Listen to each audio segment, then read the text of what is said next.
루카가 전한 거룩한 복음입니다.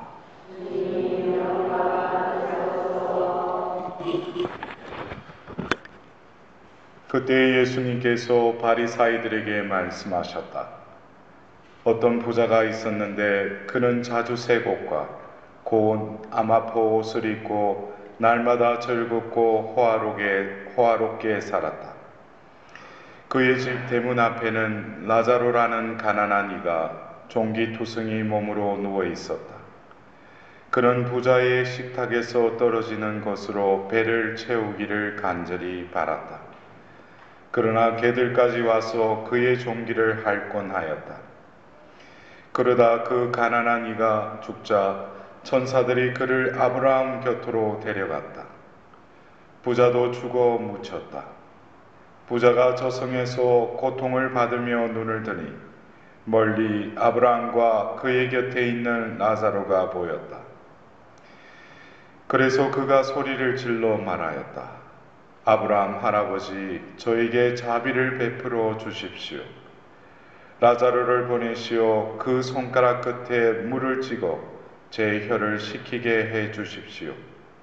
제가 이 불길 속에서 고초를 겪고 있습니다. 그러자 아브라함이 말하였다. 얘야, 너는 살아있는 동안에 좋은 것들을 받았고 라자로는 나쁜 것들을 받았음을 기억하여라. 그래서 그는 이제 여기에서 위로를 받고 너는 고초를 겪는 것이다.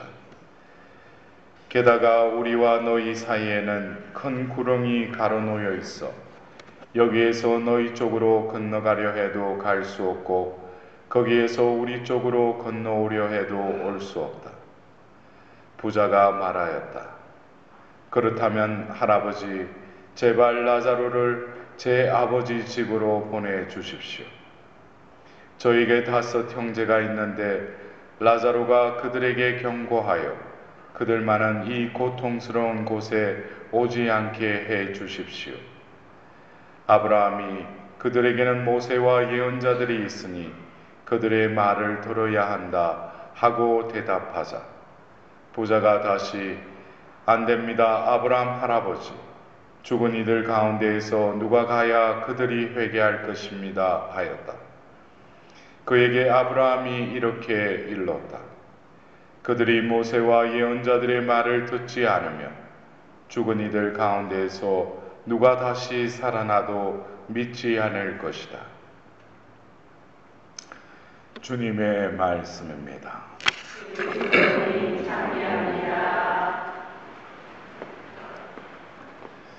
우리가 자연의 법칙 중에 인과율이라는 법칙이 있습니다. 그것은 원인이 있으면 결과가 뒤따른다는 것이죠. 우리 신앙생활에 있어서도 우리가 보이지 않는 하느님이 또 우리에게 은총과 또 우리가 필요한 하느님의 축복을 우리가 받았다면 그것이 원인이라면 우리가 결과적으로 우리의 삶을 통해서 그 베푸신 것이 드러나야겠죠. 우리가 오늘 들었던 일독서의 말씀을 통해서 오늘 그 예레미야 예언자의 그 말씀 중에도 그는 사막의 덤불과 같아 좋은 일이 찾아드는 것도 보지 못하리라. 그 마음의 상태가 또 이렇게 표현을 하는데 그 원인은 그의 마음이 주님에게서 떠나 있다라고 예언을 하고 있습니다. 우리가 이 사순 시기를 지내면서 우리는 우리의 마음을 다시금 들여다봐야겠죠. 그래서 제 수요일 우리가 들었던 복음, 여러분들 매년 제 수요일 날 복음에 3가지를 말하고 있죠. 첫 번째가 뭐예요? 골방에서 뭐 하라고 그래요? 기도하라고 그러죠. 그 다음에 또 뭐 하라고 그래요? 단식하라고 그러죠. 그 다음에 자성하라. 그러니까 우리가 이 기도하라라는 이 행위를 통해서 우리는 다시금 우리 내면을 들어봐야 할 것입니다. 그동안에 바쁘게 살아오면서 우리가 양심성찰이나 또 내면의 어떤 나의 상태를 또 간과하고 소홀히 했다면 이 사순 시기에는 숨은 것도 보시는 그 아버지의 시선에 따라서 우리의 내면의 어떤 사정을 우리는 다시금 깨달아야 할 것입니다. 내 마음 안에도 진정 이 예레미야를 통해서 하신 하나님 말씀처럼 그의 마음이 주님에게서 떠나 있다. 그의 마음에서 그 주님에게서 떠나 있다. 그 마음 상태는 어떻겠어요, 여러분들? 그게 사막의 덤불과 같다고 그랬어요. 그러면은 사막의 그 내리쬐는 그 땡볕에 또 덤불이라고 그러면은 그 말 그대로 거기에서는 어떤 열매도 없을 거고 또 어떤 물도 없을 거고 그 말 그대로 향량함 그 자체이죠. 근데 여러분들 내면을 보면 어떠십니까? 지금 마음에 촉촉하게 물도 흐르고 또 풍성한 또 열매도 맺어지고 있어요? 아니면은 이 사막의 텀불과도 같이 내 마음은 왜 이리도 향량하고 또 공허하고 이러한 상태인지 여러분들 우리 내면을 한번 바라보면서 그 원인은 뭐겠어요? 우리의 마음은 결국 주님을 떠나서는 살 수 없다는 거죠. 우리 신자분들이 어떤 때는 그래요. 저에게도 어떤 때 와서 뭐 신부님 힘들어 죽겠대. 그래서 힘들어 죽지. 예? 그 표현은 아주 정확한 표현이에요. 힘들어 죽는데. 근데 왜 힘들어 죽겠어요? 그것은 자기 힘으로 살려고 하기 때문이죠. 근데 우리의 이 힘은 요한하죠. 또 그리고 어떤 때는 내가 뭐 보약을 먹었는지 어떤 때는 컨디션이 좀 좋을 때는 뭔가 힘이 있는 것 같지만 그 힘은 오래가지 못하죠. 결국 바닥 나버린다는 거죠. 그러나 힘의 주인이신 하나님이 진정 그 힘의 원천이라면 그 힘은 소진되지 않죠. 결국 뭡니까? 내 마음에 주님이 떠나 있다는 거죠. 힘들어 죽겠다는 것은. 근데 많은 경우 우리는 뭐예요? 바깥에서 그 원인에 탓을 돌려요. 뭐 때문에 힘들어 죽겠다는 거예요. 그게 문제가 아니고 바깥에 있는 게 원인이 아니라 내 마음의 문제라는 거예요. 마음에 또 뭐가 문제라는 거예요? 주님에게서 떠나 있다는 거죠. 그렇다면은 또 예레미야 예언서를 통해서 주님을 신뢰하고 그의 신뢰를 주님께 두는 이는 복되다 그러면서 그것을 오늘 우리가 하답송에 들었던 시편 제1편에도 나오는 시냇가에 심겨진 그 나무와도 같다고 그랬어요. 시냇가에 심겨진 그 나무를 보면은 그러나 우리는 시냇가에 심겨졌다고 해서 거기서 만족해서는 안 되죠. 이 표현은 뭐냐면 내가 성당에 매일 미사 참여하고 내 나름대로는 기도 시간에서 묵주기도도 그렇고 아침 저녁 기도도 빠지지 않고 한다. 이것으로는 우리가 만족해서는 안 된다는 거죠. 중요한 것은 뭡니까? 물가에 심겨진 그 나무는 좋은 곳 어떤 그 살아남기에는 좋은 그 어떤 환경 조건이라는 거죠. 그러나 물가에 심겨져 있더라도 그 눈에 보이지 않는 땅에 묻혀 있지만 보이지 않는 그 뿌리가 어떻게 돼야 되겠어요? 뻗어서 결국 어디에 닿아야 돼요? 물가에 닿아 있어야 돼요. 그냥 시냇가에 그냥 심겨졌다고 하더라도 뿌리가 시냇물에 닿지 않으면은 멀리 있는 나무나 가까이 있는 나무나 별반 차이 없다는 거죠. 그러나 눈에 보이지 않지만 그 나무의 밑에 있는 그 뿌리가 결국에는 어디에 닿아 있을 때? 물에 닿아 있을 때 결국 뭡니까? 그 뿌리를 통해서 물이 올라오고 또 줄기를 통해서 또 그 영양분이 올라오면서 결국 그 가지에 뭐가 맺어져요? 열매가 맺어진다는 거죠. 그렇기 때문에 그 나무가 해야 될 본분은 뭐냐면은 그 물가에 내 뿌리가 닿아 있어야 된다는 거예요. 예?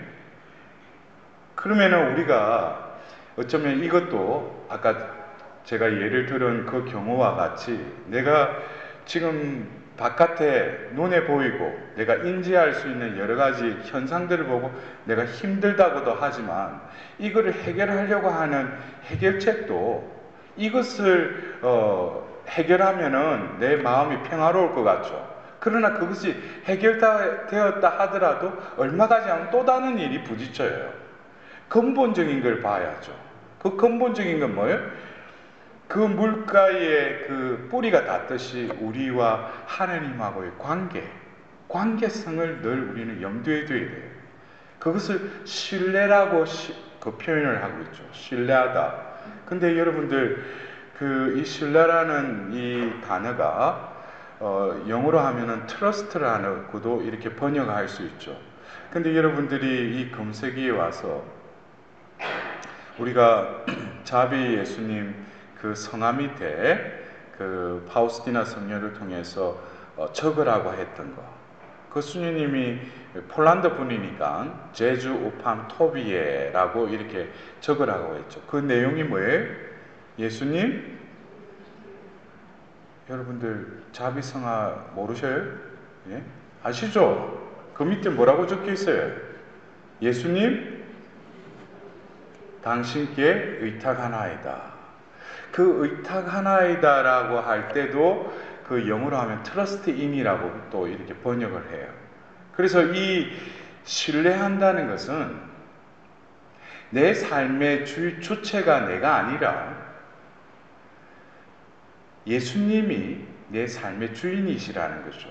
그래서 이 뿌리가 결국 물가에 닿았다라는 것은 내가 맺을 열매 또 그 잎사귀 모든 것도 뭐예요? 제때에 싱그럽고 푸르른 잎도 그 물로 인해서 결국 뭐겠어요? 그 나무가 그 나뭇잎이 그렇게 될 뿐만 아니라 때가 되면 어떻게 돼요? 그 가지에 덩그렇게 열매도 맺어지는 그 원인은 바로 그 뿌리가 그 물가에 닿아 있다는 거. 이것이 결국 우리의 마음이 하나님의 마음으로 하나님께서 우리 마음에 계실 때 결국 외부에 있는 문제도 결국 뭡니까? 하나님의 때가 되면 하나님 방법으로 다 순탄하게 해결이 된다는 거죠. 근데 우리가 이 나무가 그 물가에 닿아 있고 결국 가지에 열매가 맺어질 때 이 열매라는 것은 그 나무가 열매 맺은 열매를 어떻게 자기가 먹고 보면 그 나무가 열매가 필요한 거예요. 열매가 맺어지면은 열매는 누군가가 열매를 따먹는 사람이 그 맛을 느끼고 배를 채울 거 아니에요. 예? 열매라는 것은 자기가 먹는 게 아니에요. 예? 그것처럼 오늘 우리는 이 복음에 등장하는 부자라는 이 의미, 부자라는 게 뭐예요? 베풀어 주셨다는 거죠. 그래서 우리가 성경에서도 보면은 너는 살아있는 동안에 좋은 것들을 받았고 그랬어요. 받았다는 거예요. 우리는 어떤 경우에 내가 노력해서 내가 힘써서 내가 그 결과로 내가 벌었다고 내가 누린다고 생각하지만은 더 근원적으로 들어가면 하나님이 뭐예요? 복을 내려주신 거예요. 받은 것이죠. 그럼 이 받은 것은 결국 뭐예요? 나무의 그 열매와도 같다는 거죠. 열매는 먹히기 위해서 맺어주시는 거예요. 그러나 그 열매가 제때에 이렇게 먹히지 않으면 결국 뭐예요? 아무리 맛깔진 그 맛을 내는 열매라도 때가 지나면 뭐였어요? 썩어버리죠. 허물어지죠. 예? 그것처럼 때가 되어서 어떤 사람과의 어떤 관계 속에서 하느님이 베풀어 주신 것을 또 어떻게 해라는 거예요? 내어주는 거. 그래서 우리가 이 기도를 통해서 우리의 내면의 상태, 내 영혼 사정을 다시금 알아차린다면 우리가 진정 살아가면서 채워야 될 것은 썩어 없어질 것을 채울 것이 아니라 영원한 것을 우리에게 채워야 되죠. 여러 가지 하나님 은총을 받을 수 있는 수단들, 그것은 우리가 말씀을 읽어야죠. 그리고 우리가 성사생활이나 준성사를 통해서도 하나님의 은총을 받아야 되겠죠. 그래서 우리가 단식이라는 것은 결국 뭐예요? 먹는 것, 또 다른 어떤 절제와 어떤 비움의 상태죠. 이 비운다는 것이 우리가 다이어트하기 위해서 단식하는 거 아니잖아요. 예? 이 비움을 통해서 진정 우리가 채워야 될 것이 무엇인지를 우리는 다시금 이 사순 시기를 통해서 과연 나는 무엇을 채우고 사는가? 30살 때 우리가 이 육신이 있기 때문에 먹는 것으로도 채워야 되지만 우리 영혼이 과연 무엇으로 채우고 살아가는지, 그래서 진정 내 안에 헛된 것이 채워져 있다면 그거를 버려야 되겠죠. 그러기 위해서 우리가 육신의 재개와 더불어서 또 판공성사를 통해서 우리의 죄의 쓰레기를 버려야 돼요. 그리고 다시금 우리 안을 채우는 그런 의미로 우리가 단식을 하고, 더불어서 뭡니까? 자선은 우리의 은총이 우리 안에 고이는 것이 아니라, 고이면 썩죠. 이것이 흘러가게끔. 결국 우리는 하느님께 복을 달라고도 기도하지만 복의 통로가 될 때 그 사람은 늘 새로운 복이 그 존재와 그 주위에 머무른다는 거예요. 여러분들 생각해 보세요. 나한테 복 달라 해가지고 복 받았어요. 그것만 받은 상태 속에서 머무르면 그 복은 언젠가는 변질이 돼버려요. 자기 것이 돼버리니까. 여러분들 돈이 많으면 좋을 것 같지만 많으면 뭐예요? 걱정도 많고. 근데 한간에 또 우리 신자분들 중에 시모님 아직 돈을 안 가져봐서 그런데 돈이 얼마나 좋은데, 우리는 한간에 일어나는 모든 일이 뒤에는 뭐예요? 돈 때문에 그래요. 나에게 누릴 수 있는 만큼만 가지고 흘러보내는 거. 그래서 오늘 우리는 그 복음에도 아브라함이 라자로와 함께 있었다고 그랬죠. 아브라함 역시 하나님께서는 창세기 12장에 아브라함을 부르실 때 여러 가지 후손을 주겠다고 하고 땅도 주겠다고 더불어서 뭐예요? 너가 복을 빌어주면 어떻게 해? 그 복을 내려주겠다는 그 사람에게. 이것은 우리가 살아가면서 어떤 부류는 뭐예요? 오로지 내가 누릴 복만 달라고 하고 기도하는 사람이 있고, 거기서 한 단계 나가서 하나님의 지혜를 아는 사람들은, 하나님의 복을 깨우친 사람들은 뭐예요? 내가 진정 타인에게 복을 빌어주고 복을 베풀 때 그 복이 흘러가게 해달라는 거예요. 이것은 손해보는 일이 아니에요. 왜? 하나님은 복의 근원이시기 때문에 복을 흘러가게 하고 베푸는 자에게는 늘 복을 또 뭐예요? 채워주신다는 거죠. 그래서 아브라함이 결국 이삭을 얻고 하나님의 그 복의 통로가 되라는 그 약속을 망각한 채 뭐예요? 눈에 보이는 그 자식에게 마음이 빼앗겨서 할 때 어느 날 하나님이 아브라함에게 어떻게 해요? 이삭을 번제물로 바쳐라고 그러죠. 결국 하나님의 약속을 이루기 위해서 우리 눈으로는 이해되지 못하는 그런 분부를 하시는 거예요. 결국 아브라함이 그 제대 위에 이삭을 묻고 나서 돌칼로 그 이삭을 찌르려고 할 때 비로소 뭡니까? 복의 통로가, 그 통로가 뚫린 거예요. 내 마음속에 가장 소중하게 여기는 것, 포기하지 않은 그 무엇이 어쩌면 내 복의 통로를 막는 장애물일 수 있어요. 그것을 뭐예요? 하나님께 온전히 봉헌할 때 그 통로가 뚫린다는 거예요. 그럴 때 그 복이 흘러간다는 거예요. 그것은 어쩌면 우리가 하나님을 신뢰하고 하나님께 의탁하는 삶을 살아갈 때도 자칫 우리가 하나님의 신뢰의 끈을 놓치거나 묶여있는 상태로 다시 돌아갈 때는 결국 뭐겠어요?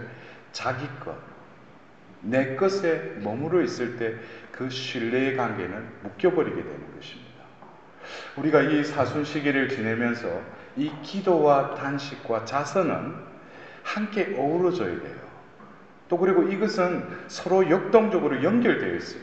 내가 기도한다면은 또 좀 더 하나님 안에 더 깊은 관계를 들려면은 단식과 더불어서 또 더불어서 이웃에게 자선을 하는 것. 이것은 다 연결이 되어 있기 때문에 우리가 이 사순 시기를 통해서 결국에 왜 기도하고 단식하고 자선을 베풀으라고 하는 건가?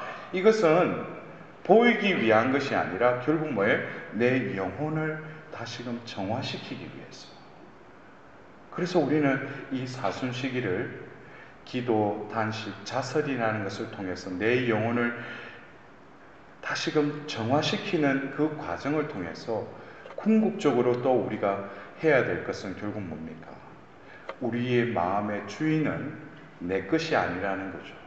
결국 주님 것인데 내 힘으로 내 것인 양 살아왔던 주님을 떠났던 나의 존재, 이 존재를 바오로 사도는 옛사람이라고도 표현을 하고 있어요. 그 옛사람을 우리는 이 40일이라는 이 사순 시기를 지내고 나서 바로 성삼일을 지내면서 다시금 성금요일 날 순환 예식을 통해서 지난 한 해 동안 또 하나님을 내 마음에 모시고 살아야 되는데 나를 주인 행세하면서 살아왔던 옛 인간을 예수님의 십자가에 다시금 뭐예요? 예수님과 함께 죽어야죠. 죽을 때 비로소 부활 승리할 때 어떻게 돼요? 예수님이 부활하셨을 뿐만 아니라 옛 인간이 죽고 새 인간으로 하나님께서 우리를 다시 살려주시는 거예요. 그렇기 때문에 우리가 이 사순 시기와 부활을 맞이하는 이 여정은 그냥 피상적이고 그냥 습관적으로 십자가 얘기를 하고 그냥 판공성사 보는 때가 아니라 실제로 우리의 영혼 사정과 더불어서 내 옛 인간을 예수님의 그 십자가의 죽음에 합해질 때 다가오는 부활의 그 신비가 우리 존재에 온전히 이루어지리라 믿습니다. 더불어서 우리의 삶 역시 믿음의 조상이신 그 아브라함과 같이 우리의 존재가 복의 통로가 될 수 있도록 또 하나님께 이 미사를 통해서 간구하도록 합시다.